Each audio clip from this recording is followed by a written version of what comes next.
250, 258, 85, 56.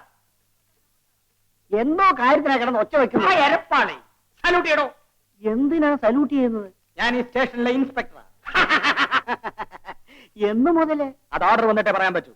സർക്കാർ തലകുത്തി നിന്നിട്ട് ഇവിടെ ചാർജ് എടുക്കാൻ ഒരു ഇൻസ്പെക്ടറെ കിട്ടിയിട്ടില്ല. അവസാനം എനിക്ക് പ്രൊമോഷൻ തന്ന് എന്നെ ഇവിടുത്തെ ഇൻസ്പെക്ടർ ആക്കാനാണ് തീരുമാനം. ഇത് ആരാ പറഞ്ഞത്? ഒരു കൈനോട്ടക്കാരൻ. എന്നാലേ അവനെ കൊണ്ട് സാറിന്റെ ആയുസ് രേഖയും കൂടെ ഒന്ന് നോക്കിക്കണം. ഒന്നും നോക്കാനില്ലടോ. ഞാൻ ഇവിടെ ഇൻസ്പെക്ടറായിട്ട് ഒരു വിലസ്. സന്തോഷം. അതെ, സാർ ഇവിടെ ഇൻസ്പെക്ടർ ആയിട്ട് വന്നാൽ എന്തൊക്കെ ചെയ്യും? ആദ്യം എന്റെ ഇപ്പോഴത്തെ ഭാര്യയെ ഉപേക്ഷിക്കും. എന്നിട്ട് ഇൻസ്പെക്ടർ പദവിക്ക് യോജിച്ച സ്ത്രീധന തുക വാങ്ങി ഒരു 2ാം കെട്ട് നടത്തും.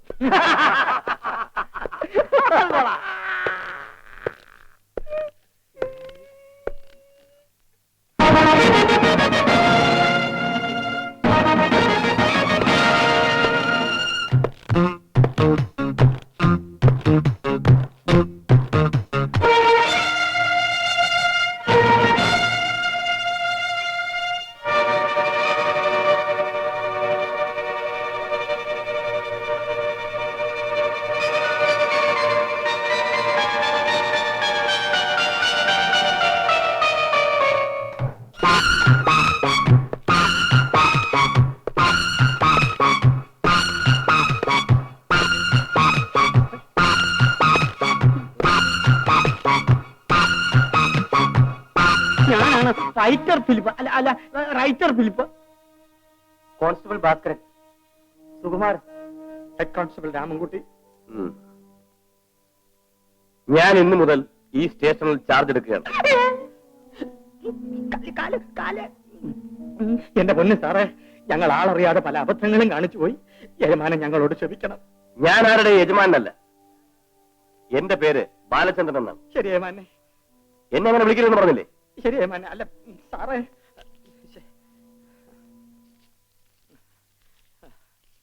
എന്തായത്? ഇന്നലെ അങ്ങ് തന്ന കൈക്കൂലിയ. ഇത് അവസാനത്തെ കൈക്കൂലിയായിട്ട് തന്റെ കയ്യിൽ തന്നെ ഇരുന്നോട്ടെ. ഞങ്ങളുടെ പേര് നടപടികൾ എടുക്കരുത്. നിങ്ങളെ പല നടപടികളും പഠിപ്പിക്കേണ്ടിയിരിക്കുന്നു. ആട്ടെ, ഇവിടെ ഇപ്പൊ എത്ര പേർ ഡ്യൂട്ടിയിലുണ്ട്? എത്ര പേർ ഡ്യൂട്ടിയിലുണ്ടെന്ന്? പലരും ലീവ് എടുത്ത് മുട്ടയടിക്കാൻ പളനി പോയിരിക്കുക. ഇതൊരു പോലീസ് സ്റ്റേഷനാണ്. സംശയം ഉണ്ടാകാതിരിക്കാനാണ് പുറത്ത് ബോർഡ് എഴുതി തൂക്കിയിരിക്കുന്നത്. വലിയ ബോർഡ്. ഈ സ്റ്റേഷനെ കുറിച്ചും ഈ ഏരിയയെ കുറിച്ചും പലതും മനസ്സിലാക്കാനാണ് 2 ദിവസമായി ഞാൻ ഇവിടെ ചുറ്റിത്തിരിഞ്ഞത്. ഈ സ്റ്റേഷനിൽ ഇന്നലെ വരെ നടന്ന കാര്യങ്ങൾ വിട്ടേക്കുക. ഇന്നു മുതൽ നമ്മൾ യഥാർത്ഥ പോലീസുകാരായിരിക്കണം. കാക്കി ഉടുപ്പിട്ടവരെല്ലാം കൈക്കൂലിക്കാരാണെന്നും കണ്ണിക്കണ്ടവരെല്ലാം തല്ലുന്നവരാണെന്നും ജനങ്ങൾക്ക് പൊതുവെ ഒരു ധാരണയുണ്ട്. ആ ധാരണ നമ്മൾ മാറ്റിയെടുക്കണം. പോലീസുകാരുടെ അന്തസ് എന്താണെന്ന് നമ്മൾ തെളിയിക്കണം. Yes sir. ഇന്നു മുതൽ ഞങ്ങൾ യഥാർത്ഥ പോലീസുകാരായിരിക്കും. Very good. Thank you sir.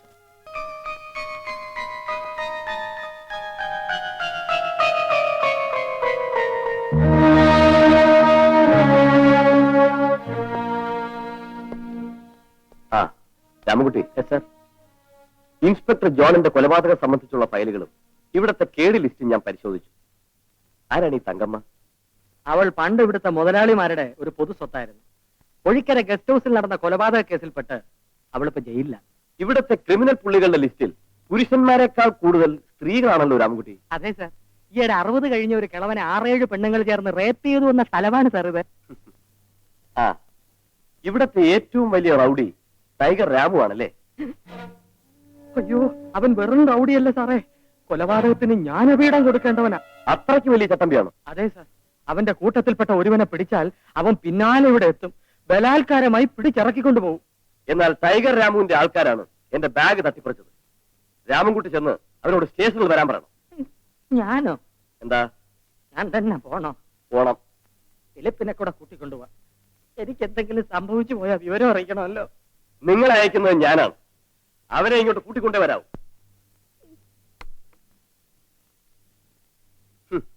ഒരു ടൈഗർ രാം. അയ്യോ,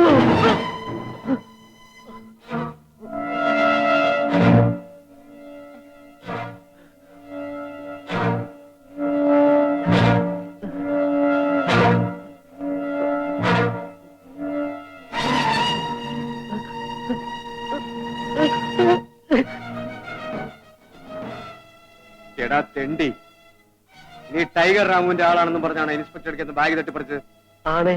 ഞാൻ നിന്നോട് പിടിച്ചുപിടി നിർത്താൻ പറഞ്ഞു. ഇല്ല, ആ ബാഗ് എന്ത് ചെയ്തെന്ന് പറയടാ. അതിൽ കാശൊന്നും ഇല്ലാതിരുന്നോട്ട് ഞങ്ങളത് വലിച്ചെറിഞ്ഞു. പോ എന്റെ മുമ്പിൽ നിന്ന്. ഫിലിപ്പേ, അവനെ താൻ കസ്റ്റഡിയിൽ എടുക്കണോ ഞാൻ കസ്റ്റഡിയിൽ എടുക്കണോ? അത് അവനോട് ചോദിച്ചിട്ട് തീരുമാനിക്കാം.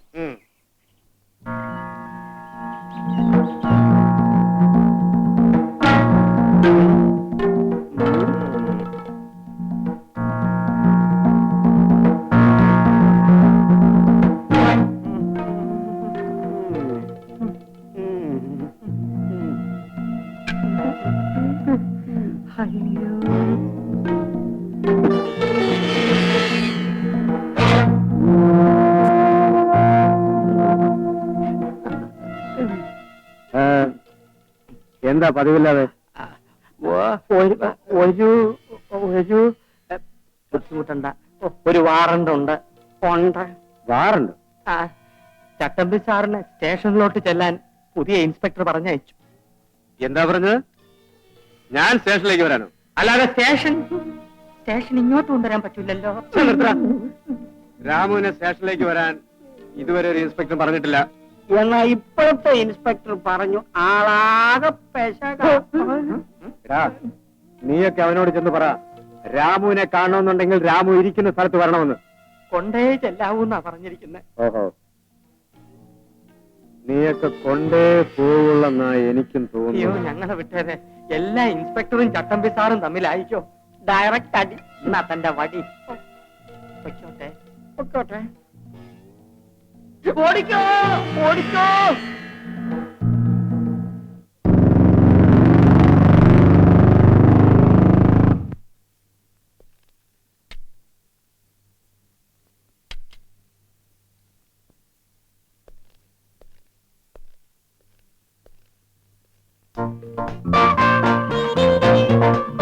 എല്ലാ സാധനങ്ങളും ഇറക്കിയോ വിഷമുള്ളേ? ഇറക്കി സാർ. പൂജാ റൂമും അടുക്കളയുമാണ് ആദ്യം ശരിപ്പെടുത്തേണ്ടത്. അമ്മയ്ക്ക് രണ്ടുമാണ് പ്രധാനം. എല്ലാം ഞങ്ങൾ അറേഞ്ച് ചെയ്തോളാം സാർ. അവിടേക്ക് പറഞ്ഞേക്ക്. നിങ്ങൾക്ക് ജോലി പോലീസ് സ്റ്റേഷനിലാണ്, ഇൻസ്പെക്ടറുടെ വീട്ടിലല്ല. Sorry sir. മേലാൽ ഇത് ആവർത്തിക്കരുത്. You can go.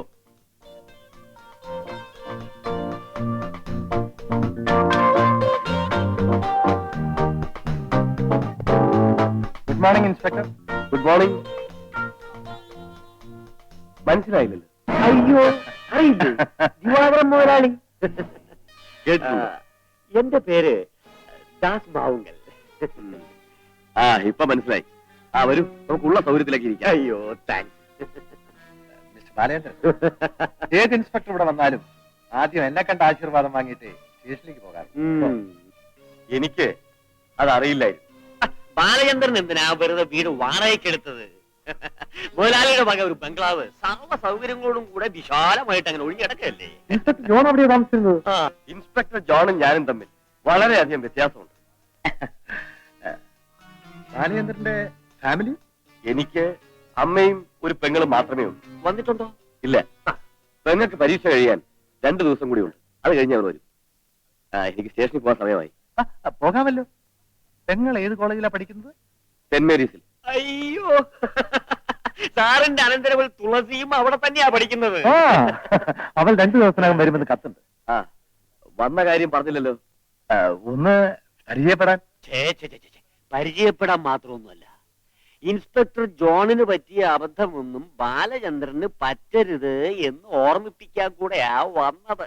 ഈ സ്ഥലത്തെ കുറിച്ച് ഏതാണ്ടൊക്കെ ഞാൻ പഠിച്ചു കഴിഞ്ഞു. ശരി, എന്തോന്ന് പഠിക്കാൻ? എല്ലാം മുതലാളിയോട് ചോദിച്ചങ്ങ് ചെയ്തേച്ചാ മതി. ഈ പുഴിക്കരയിൽ ഞാനും മുതലാളിയും അറിയാതെ ഒരു പുഴു പോലും ചലിക്കില്ല. എനിക്ക് ഇനിയും സംസാരിച്ചു നിൽക്കാൻ സമയമില്ല. ബാലചന്ദ്രൻ എന്താ ഞങ്ങളിൽ നിന്നും വളരെയധികം അകന്നു മാറി നിൽക്കുന്നത് പോലെ? മിസ്റ്റർ ദാസ്, ഒരു പോലീസ് ഉദ്യോഗസ്ഥൻ എവിടെ നിൽക്കണമോ അവിടെ നിൽക്കാനേ എനിക്ക് കഴിയും. വിരോധമില്ല, പക്ഷെ ഈ സ്ഥലം വളരെ അപകടം പിടിച്ചതാണ്. എല്ലാ മുന്നറിയിപ്പും തന്നിട്ടാണ് ഡിപ്പാർട്ട്മെന്റ് എന്നെ ഇങ്ങോട്ട് അയച്ചിരിക്കുന്നത്. ഈ സ്ഥലത്തിറങ്ങി നടന്നാൽ കാല് തട്ടി മുറിയുന്നത് കല്ലിലല്ല, മനുഷ്യന്റെ തലയോട്ടികളിലാണെന്ന് എനിക്ക് നല്ലതുപോലെ അറിയാം. അയ്യോ ദിവാരം മുതലാളി സുഖമാണ്. എടോ തൊപ്പി തലയിൽ വെക്കാൻ താനിവിടെ ബാല്യക്കാരനാണോ? നോ സാർ, ഒന്ന് ബഹുമാനിച്ചതാ. നിങ്ങളുടെ പല മേലുദ്യോഗസ്ഥന്മാരും ഞങ്ങളോട് പെരുമാറുന്നത് നിങ്ങൾ കണ്ടിട്ടില്ല.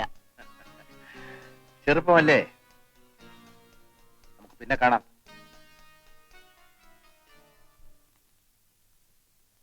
മുതലാളിയെ ബഹുമാനിച്ചതിൽ സാർ എന്നെ തെറ്റിദ്ധരിക്കരുത്. എന്റെ അച്ഛനും പഴയ ഒരു ഏട്ടായിരുന്നു. അദ്ദേഹം മരിച്ചു വായിക്കരി ഇട്ടോണ്ടിരിക്കെ ഒരു മുതലാളിയെ കണ്ട് ചാടി എഴുന്നേറ്റ ആളാ. പിന്നെ പിടിച്ചു കിടത്തിയാ ചിതയെ കൊണ്ട് വെച്ചത്. പിന്നെ ഞങ്ങളത് സമാധിയാക്കി. പിന്നെ മതി. പോയ കാര്യം എന്തായി? എന്താ? എടോ പോയ കാര്യം എന്തായി? അയ്യോ, അവൻ ഞങ്ങളെ തല്ലാതെ വിട്ടെന്നേ ഉള്ളൂ. ടൈഗർ രാമുവിനെ കാണണമെങ്കിൽ സാറ് നേരിട്ട് ചെല്ലണമെന്ന്.